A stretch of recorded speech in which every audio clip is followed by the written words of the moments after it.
இதோ வருகிறார்.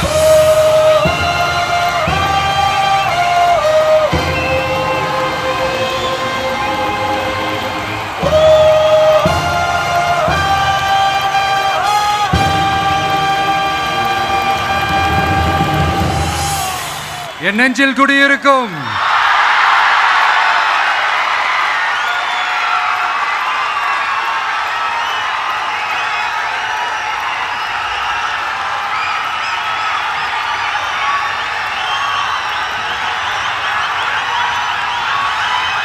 என்னுடைய தோழர்கள், தோழிகள் எல்லாருக்கும் என்னுடைய வணக்கம். வணக்கம் வணக்கம். இந்த அரசியல்னால வேற லெவல் தான்ல. ஏன்னா இந்த அரசியல்ல மட்டும்தான் வித்தியாசமான ஒண்ணு நம்ம பார்க்கலாம். யார் யாரை எப்போ எதிர்ப்பாங்கன்னே நமக்கு தெரியாது. யார் யாரை எப்போ ஆதரிப்பாங்கன்னே நமக்கு தெரியாது. அதை கணிக்கவே முடியாது. அதனால தான் இந்த அரசியலில் மட்டும் முன்னாடிலாம் சொல்லி நம்ம கேள்விப்பட்டிருப்போம், நிரந்தர நண்பனும் நிரந்தர எதிரியும் இல்லைன்னு சொல்லுவாங்க. அரசியலுக்கு யார் வேணாலும் வரலாம், அது ஒரு ஜனநாயக உரிமைன்னு சொல்லுவாங்க. ஆனால் மக்களுக்கு ரொம்ப ரொம்ப பிடிச்சி போன ஒருத்தன் அரசியலுக்கு வரான்னா அதை கண்டிப்பாக நல்லவங்க எல்லாம் வரவேற்பாங்க. ஆனால் ஒரு சில இந்த அதிகார இல்லை அது வேணாம், ஒரு சில பேருக்கு மட்டும் கொஞ்சம் எரிச்சல் வரத்தானே செய்யும். அது இருக்கும் தானே. என்னடா இவன் திடீர்னு ஒருத்தன் என்ட்ரி கொடுத்துட்டானே, இது வரைக்கும் நாம சொன்ன பொய்யெல்லாம் நம்பிக்கிட்டு மக்கள் நமக்கு ஓட்டு போட்டுக்கிட்டு இருந்தாங்களே, ஆனால் இப்போ இவன் சொல்கிறதெல்லாம் பார்த்தா மக்கள் மனசுக்கு ரொம்ப நெருக்கமாக வேற இருக்குது. அதுவே நமக்கு ஒரு பெரிய நெருக்கடியாகவும் இருக்குது. இவனை என்ன பண்ணலாம், என்ன செய்யலாம், எப்படி இவனை இது பண்ணலாம், க்ளோஸ் பண்ணலாம், ஒரு கன்ஃபியூஷன் ஒன்று வரும். அந்த கன்ஃபியூஷனில் கத்துறதா கதறதா என்ன பண்ணுறதுன்னு தெரியாமல் வர்றவன் போகிறவன்லாம் கட்சி ஆரம்பிக்கிறான்னு சொல்லி இப்படி ஏதாவது பேச ஆரம்பிப்பாங்க. இப்போ நம்ம ஆட்சியில் இருக்கிறவங்க நமக்கு எதிராக பேசுகிறாங்க இல்லையா, அந்த மாதிரி. இப்படிப்பட்ட ஒரு அரசியல் காலத்தில் கொஞ்சம் கூட ஒரு பயம் இல்லாமல், ஒரு பதட்டம் இல்லாமல், வர்ற எதிர்ப்புகள் எல்லாத்தையும் சும்மா லெஃப்ட் ஹேண்டில் டீல் பண்ணிக்கிட்டு, இதோ நம்மளுடைய தமிழக வெற்றி கழகம் முதலாவது ஆண்டை கடந்து இப்போ 2வது ஆண்டில் அடி எடுத்து வைக்கிறோம். இந்த ஒரு காலகட்டம் தான் மிக முக்கியமான ஒரு காலகட்டம். ஏன்னா ஒரு அரசியல் கட்சிக்கு ஒரு பெரிய பலமே அந்த கட்சியினுடைய கட்டமைப்பு தான். அதுதான் அந்த கட்சியினுடைய ஒரு வேறு மாதிரி, ஒரு அடிப்படை பலமே அதுதான். ஒரு ஆலமரம் மாதிரி ஒரு கட்சி ஒன்று வளரணும்னா அதுக்கான அந்த வேர்களும் விழுதுகளும் ஸ்ட்ராங்காக இருக்கணும் இல்லையா. அப்படி தான் நம்மளுடைய இந்த அமைப்பை பலப்படுத்துகிற ஒரு வேலையை தான் இப்போ நம்ம செஞ்சுக்கிட்டு இருக்கிறோம். தமிழ்நாடு முழுக்க மாவட்ட நிர்வாகிகள் எல்லாரையும் தேர்ந்தெடுத்து அறிவிச்சிட்டு இருக்கிறோம். இந்த நேரத்தில் நம்ம மேலே ஒரு கம்ப்ளைண்ட், அது என்னன்னா, அதுதான் எனக்கும் புரியல. நம்மளுடைய மாவட்ட நிர்வாகிகள் எல்லாருமே வெறும் இளைஞர்களாகவே இருக்கிறாங்களாம். ஏன் இருந்தா என்ன? அறிஞர் அண்ணா அவர்கள் கட்சி ஆரம்பிச்சப்போ அவர் பின்னாடி நின்னதும், புரட்சி தலைவர் எம்ஜிஆர் அவர்கள் கட்சி ஆரம்பிச்சப்போ அவர் பின்னாடி நின்னதும் வெறும் இளைஞர்கள் தான். அந்த இளைஞர்களால தான் 1967லையும் 1977லையும் அந்த 2 தேர்தலையுமே ஒரு மிகப்பெரிய ஒரு வெற்றி கிடைச்சது. வரலாறு, அதுதான் வரலாறு. இப்போ அதே மாதிரி நம்ம மேலே இன்னொரு கம்ப்ளைண்ட், அது என்னன்னா, நம்மளுடைய கட்சி நிர்வாகிகள் எல்லாருமே சாதாரண குடும்பத்திலிருந்து வந்தவங்களாம். அதே தான் இங்கேயும் கேட்குறேன், ஏன் வரக்கூடாதா? சாதாரண குடும்பத்திலேருந்து வந்தவங்க தான் பெருசாக சாதிச்சிருக்கிறாங்க. இன்னும் சொல்லப்போனால் நம்மளுடைய கட்சி எளிய மக்களுக்கான கட்சி தானே. அப்படி இருக்கும்போது நம்மளுடைய கட்சி நிர்வாகிகளும் எளிய குடும்பத்தை சேர்ந்தவங்களா தான் இருப்பாங்க. நம்மளுடைய கட்சி ஒன்றும் பண்ணையாறுகளுக்கான கட்சி கிடையாதுல்ல. முன்னாடிலாம் அந்த காலத்தில் பண்ணையாருங்க தான் பதவியில் இருப்பாங்க. இப்போ கொஞ்சம் உள்டா மாறிடுச்சு, பதவியில் இருக்கிறவங்களாம் பண்ணையாராக மாறிடுறாங்க.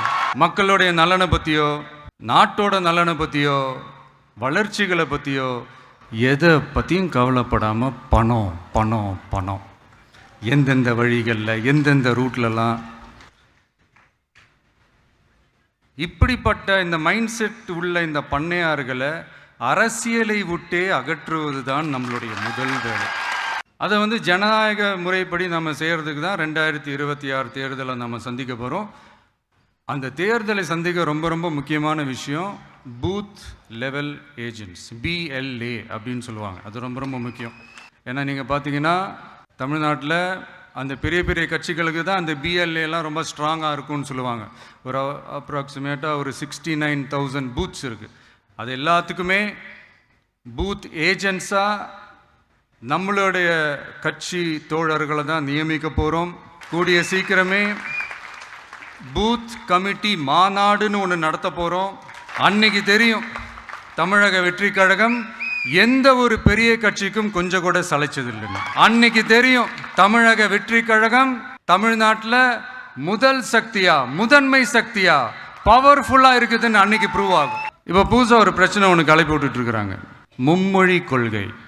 அதாவது இதை இங்கே செயல்படுத்தலைன்னா இந்த கல்விக்கான நிதியை நம்மளுடைய மாநில அரசுக்கு கொடுக்க மாட்டாங்களாம். இந்த LKG UKG பசங்க சண்டை போட்டுப்பாங்க தெரியுமா,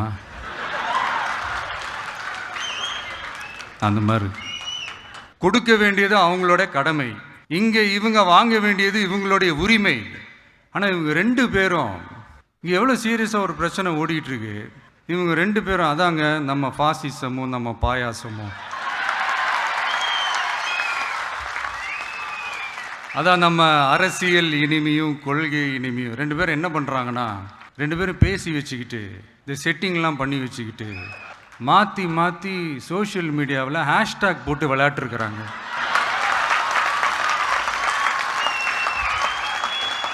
இங்கே என்ன நடந்துக்கிட்டு இருக்கு, அதாவது இவங்க 2 பேரும் அடிச்சுக்கிற மாதிரி அடிச்சுப்பாங்களாம். அதை நாங்கள் நம்பணுமா,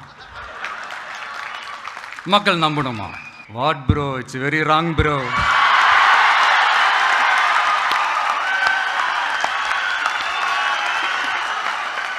இதுக்கு நடுவில் நம்ம பசங்க உள்ள பூந்து அங்க ஒரு சம்பவம் ஒன்று பண்ணிட்டு டக்குன்னு வெளியே வந்துடுறது.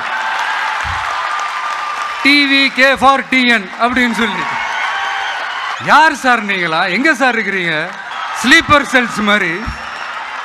அதனால இதெல்லாம் மக்களுக்கு நாம சொல்லி புரிய வைக்க வேண்டிய அவசியமே கிடையாது. அவங்களுக்கே தெரியுதெல்லாம் எவ்வளோ பெரிய ஒரு ஏமாத்து வேலைன்னு. நம்ம ஊர் சுயமரியாதை ஊர், நாம் எல்லாரையும் மதிப்போம். ஆனால் சுயமரியாதையை மட்டும் யாருக்காகவும் எதுக்காகவும் விட்டு கொடுக்க மாட்டோம். நாம் எல்லா மொழிகளையும் மதிப்போம், அதில் மாற்றுக்கிறதே கிடையாது.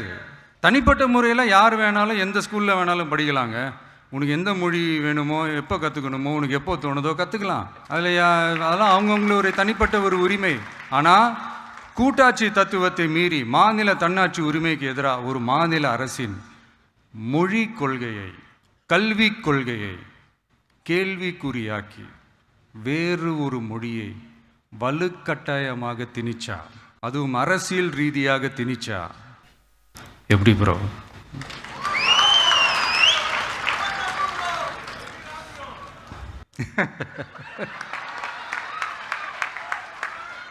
அதனால் நம்மளுடைய தமிழக வெற்றி கழகம் சார்பாக நாமளும் இந்த பொய் பிரச்சாரங்களை எல்லாம் புறம் தள்ளிவிட்டு இதை நாங்கள் உறுதியாக எதிர்ப்போம். கான்ஃபிடென்ட்டாக இருங்க, நல்லதே நடக்கும், வெற்றி நிச்சயம். மீண்டும் சந்திக்கும் வரை நன்றி, வணக்கம்.